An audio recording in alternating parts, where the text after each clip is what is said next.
नमस्कार। आज हम कुछ दिलचस्प ऐतिहासिक लेखों के जरिए प्राचीन भारतीय समाज की दुनिया में गहराई से उतर रहे हैं। खास तौर पर वो समय लगभग 600 ईसा पूर्व से 600 ईस्वी के बीच का।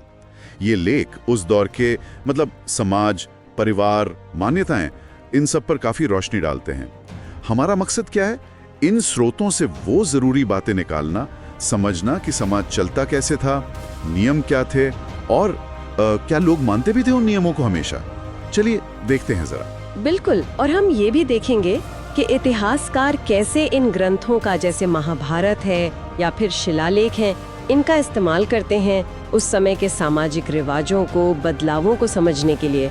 और हाँ, ये जानना भी बहुत जरूरी है कि ये ग्रंथ लिखे किसने, किसके लिए लिखे, किस नजरिए से लिखे, क्योंकि इसी से उनका मतलब साफ होता है।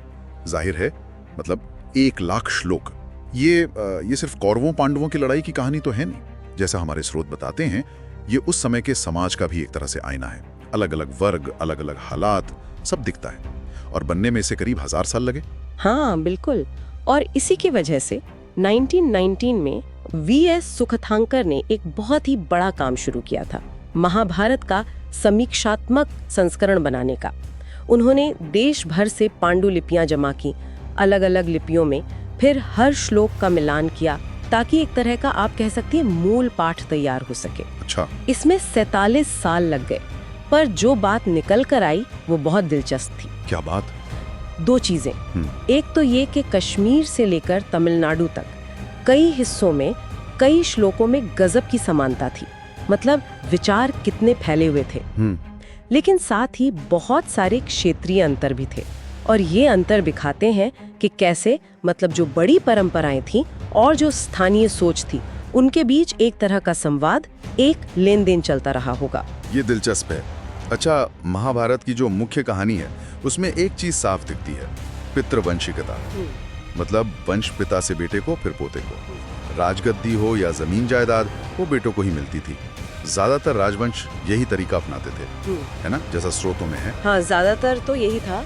हालांकि कुछ अपवाद भी मिलते हैं, जैसे कहीं बेटा नहीं हुआ तो भाई राजा बन गया, या कभी कभी महिलाओं ने भी सत्ता संभाली। प्रभावती गुप्त का उदाहरण तो है ही। सही कहा। और इसी से जुड़ा है शादी ब्याह का मामला। हाँ, वो भी बहुत महत्वपूर्ण था। ऊंचे माने जाने वाले परिवारों में क्या था कि बेटियों की शादी अपने गोत्र से बाहर करनी होती थी, बहिर्विवाह। बहिर्विवाह। हाँ, और इसे पिता का एक जरूरी धार्मिक कर्तव्य माना जाता था, कन्यादान। धर्मसूत्र और धर्मशास्त्र जो हैं, जैसे मनुस्मृति, उसमें शादी के 8 तरीके बताए हैं। पहले 4 को अच्छा माना, बाकियों को निंदित कहा गया। 8 तरीके। पर क्या ये नियम, ये जो ब्राह्मणीय नियम थे, क्या ये हर जगह लागू होते थे? सब मानते थे? यही तो बात मजेदार हो जाती है। सातवाहन राजाओं को देखिए, वो 2री सदी ईसा पूर्व से 2री सदी ईस्वी के बीच थे। हाँ। सिंहासन तो वो पिता से पुत्र को ही देते थे, पितृवंशिकता मानते थे। लेकिन राजाओं के नाम देखिए, अक्सर उनकी माँ के नाम से जुड़े मिलते हैं। अच्छा। जैसे गौतमी पुत्र, गौतमी का बेटा। अरे वाह, ये हमें शिलालेखों से पता चलता है। अरे वाह, ये तो अलग बात है। और रुकिए, इससे भी ज्यादा चौंकाने वाली बात है। क्या? कई सातवाहन रानियां शादी के बाद भी अपने पिता का गोत्र ही इस्तेमाल करती थीं। क्या बात कर रही हैं? ये तो उस नियम के बिल्कुल खिलाफ हो गया, जिसके हिसाब से पत्नी को पति का गोत्र अपनाना होता था। हाँ, बिल्कुल उसी ब्राह्मणीय नियम के एकदम उलट। और इतना ही नहीं, कुछ रानियां तो एक ही गोत्र की भी मिली हैं। एक ही गोत्र की, गोत्र के अंदर ही शादी? अंतर्विवाह। जी हाँ, अंतर्विवाह, जो फिर से बहिर्विवाह के नियम के खिलाफ है। तो इसका मतलब साफ है कि नियम किताबों में चाहे जो हो, असल जिंदगी में काफी लचीलापन था। विविधता थी। बिल्कुल, यही दिखता है। और एक सातवाहन राजा थे, गौतमी पुत्र सिरी सातकनी। हाँ। वो तो खुद को अनोखा ब्राह्मण कहते थे और क्षत्रियों का घमंड तोड़ने वाला। ब्राह्मण राजा होकर, जबकि शास्त्रों में तो राजा को क्षत्रिय होना चाहिए। हाँ, शास्त्रों के हिसाब से तो यही था। तो आप देख सकती हैं जमीनी हकीकत कितनी पेचीदा थी। नियम थे, पर व्यवहार में बहुत कुछ अलग भी हो रहा था। ये सिर्फ शादी या वंश तक ही नहीं था शायद। वर्ण व्यवस्था का क्या? वो तो काफी सख्त मानी जाती है। हाँ, वर्ण व्यवस्था।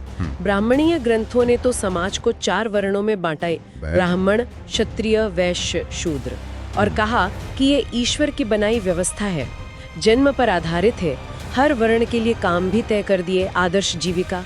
लेकिन क्या ये व्यवस्था उतनी ही पक्की थी जमीन पर? मतलब क्या सब बिल्कुल वैसे ही चलता था? सबूत तो कुछ और ही कहते हैं। कई बहुत शक्तिशाली राजा क्षत्रिय थे ही नहीं। अच्छा। मौर्य वंश को ही ले लीजिए, उनकी उत्पत्ति पर ही कितनी बहस है। शुंग और कण्व राजा तो ब्राह्मण थे। हाँ, ये तो है। फिर शक शासक थे जिन्हें ब्राह्मण ग्रंथ म्लेच्छ कहते थे, मतलब बाहरी। वो भी संस्कृत परंपराओं को अपना रहे थे। रुद्रदामन का वो मशहूर संस्कृत अभिलेख है ना। हाँ हाँ। फिर बौद्ध धर्म जैसी परंपराएं थी। वो जन्म के आधार पर ऊंच नीच को मानती ही नहीं थी। हाँ, वो मानती थी कि समाज में असमानता है, पर ये कोई कुदरती या हमेशा रहने वाली चीज नहीं है। और जाति का क्या? वर्ण और जाति में क्या फर्क था? हाँ, ये भी महत्वपूर्ण है। जाति की व्यवस्था भी थी, ये भी जन्म पर आधारित थी, लेकिन इनकी संख्या 4 वर्णों तक सीमित नहीं थी। जैसे जैसे नए समुदाय सामने आए, मान लीजिए जंगलों में रहने वाले निषाद या सोने का काम करने वाले स्वर्णकार, उन्हें जातियों में वर्गीकृत किया गया। ये शायद वर्ण व्यवस्था से ज्यादा व्यवहारिक थी जमीनी स्तर पर। समझ गया। अच्छा, वापस महाभारत पर आते हैं। क्या वो ग्रंथ बस वैसा ही रहा जैसा शुरू में था, या उसमें भी बदलाव हुए? तो उदाहरण आज की लेखिका महाश्वेता देवी का काम है। महाश्वेता देवी? हाँ, उन्होंने महाभारत का वो लाख का महल वाला प्रसंग लिया, लाक्षागृह, और उसे कुंती और निषादी नाम से एक बिल्कुल अलग नजरिए से लिखा। अच्छा, उसमें क्या अलग था? उनका ध्यान कुंती या पांडवों पर नहीं है।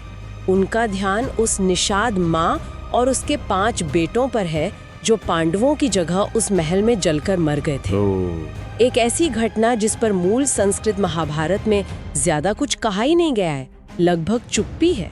तो ये दिखाता है कि कैसे इन पुरानी कहानियों को आज भी नए अर्थ दिए जा रहे हैं, खासकर उन लोगों के नजरिए से जिनकी आवाज शायद पहले दब गई थी। ये तो बहुत गहरी बात है। तो कुल मिला के इन सारे स्रोतों से, महाभारत से, शिलालेखों से, यही समझ आता है कि प्राचीन भारतीय समाज काफ़ी मिला जुला था, रंग बिरंगा था। जो नियम किताबों में थे वो हमेशा असलियत से मेल नहीं खाते थे, विविधता बहुत थी। बिल्कुल, और यही चीज़ हमें आज सोचने पर मजबूर करती है ना, कि ये प्राचीन ग्रंथ जैसे महाभारत अपनी इतनी सारी परतों के साथ, इतनी अलग अलग व्याख्याओं के साथ आज भी हमारे समाज के नियमों को, हमारे संघर्षों को और इंसाफ की हमारी समझ को कैसे प्रभावित कर रहे हैं। ये एक सवाल है जिस पर शायद हम सबको सोचना चाहिए।